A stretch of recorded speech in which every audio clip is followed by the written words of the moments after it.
Assalamualaikum warahmatullahi wabarakatuh. Halo teman-teman semuanya. Perkenalkan, nama saya Rianto dengan NPM 2522017.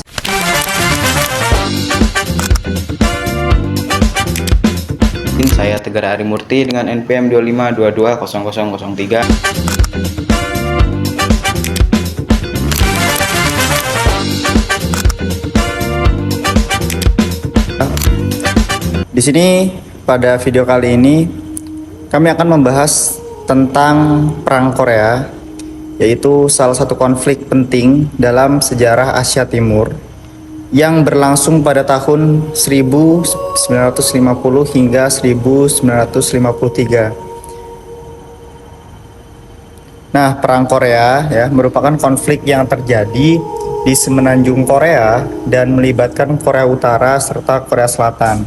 Nah, konflik ini juga melibatkan negara-negara besar seperti Amerika Serikat, ya, Uni Soviet pada saat itu, lalu Tiongkok dan Perserikatan Bangsa-Bangsa atau PBB. Nah, latar belakang Perang Korea bermula setelah berakhirnya Perang Dunia II ya pada tahun 1945. Setelah Jepang menyerah, Korea yang sebelumnya dijajah Jepang dibagi menjadi dua wilayah berdasarkan garis lintang 38 derajat. Nah, Korea Utara berada di bawah pengaruh Uni Soviet ya dan menganut ideologi komunis, dan sedangkan Korea Selatan berada di bawah pengaruh Amerika Serikat dan menganut ideologi anti komunis pada saat itu. Nah, pada tahun 1948 terbentuklah dua pemerintahan yang berbeda. Ya, yang seperti kita tahu lah saat ini, yaitu Korea Utara ya dan Korea Selatan. Nah, Korea Utara itu di bawah kepemimpinan Kim Il Sung dan Korea Selatan di bawah Syngman-rhee ya. Kedua pemerintahan tersebut sama-sama menganggap dirinya itu superior, menganggap dirinya sebagai pemerintahan yang sah bagi seluruh wilayah Korea pada saat itu. Yang dimana perbedaan ideologi, persaingan politik, dan ketegangan yang terus meningkat membuat hubungan kedua negara semakin memburuk. Nah, selain itu, kondisi dunia ya yang sedang memasuki masa perang dingin juga pada saat itu juga memperbesar potensi konflik yang terjadi.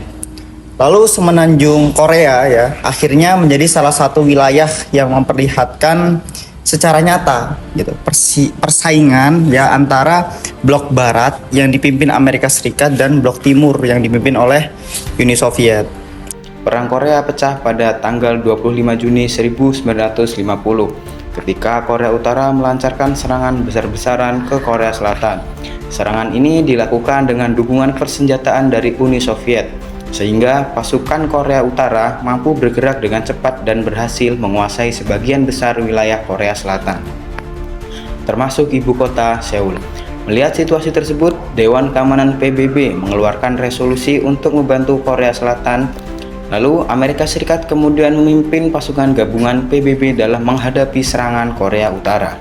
Pada awal perang, pasukan Korea Selatan dan PBB mengalami banyak tekanan dan terpaksa bertahan di wilayah Prematur Pusan. Namun, keadaan berubah pada September 1950 ketika Jenderal Douglas MacArthur memimpin operasi pendaratan Incheon. Operasi ini berhasil memutus jalur logistik karena jalur Korea Utara dan memungkinkan pasukan PBB merebut kembali Seoul. Setelah itu, pasukan PBB bergerak semakin jauh ke wilayah utara hingga mendekati perbatasan Tiongkok. Lanjut, kondisi tersebut membuat Tiongkok merasa terancam dan akhirnya mengirim pasukan sukarelawan rakyat untuk membantu Korea Utara. Keterlibatan Tiongkok mengubah jalannya perang. Pertempuran berlangsung sengit selama beberapa tahun tanpa adanya kemenangan mutlak dari salah satu pihak. Setelah melalui berbagai perundingan yang panjang, pada tanggal 27 Juli 1953 ditandatangani perjanjian gencatan senjata dan Panmunjom yang mengakhiri pertempuran bersenjata. Di sini kita masuk dampak dan penutup. Perang Korea itu menimbulkan dampak yang sangat besar bagi kedua negara maupun dunia internasional. Dari sisi kemanusiaan, jutaan orang itu menjadi korban jiwa dan jutaan lainnya itu kehilangan tempat tinggal. Selain itu, banyak juga keluarga terpisah akibat terbentuknya perbatasan antara Korea Utara dan juga Korea Selatan. Bahkan hingga saat ini masih ada keluarga yang tidak dapat bertemu kembali setelah perang berakhir. Nah, dari sisi ekonomi tersendiri, berbagai kota, industri, jalan, dan fasilitas umum mengalami kerusakan yang sangat parah. Namun, dalam perkembangannya, Korea Selatan itu berhasil bangkit dan tumbuh menjadi salah satu negara maju di Asia. Sementara itu, Korea Utara membangun sistem yang lebih tertutup dan berfokus pada kekuatan militer. Dalam bidang hubungan internasional, Perang Korea itu memperkuat persaingan antara Amerika Serikat dan Uni Soviet pada masa Perang Dingin. Konflik ini tuh juga memperlihatkan bahwa konflik lokal itu dapat berkembang menjadi konflik internasional ketika melibatkan kepentingan negara-negara besar. Sebagai kesimpulan, Perang Korea merupakan konflik yang memiliki dampak jangka panjang terhadap sejarah dunia. Perang ini tidak hanya mempengaruhi kehidupan masyarakat Korea, tetapi juga membentuk perkembangan politik dan keamanan internasional hingga saat ini.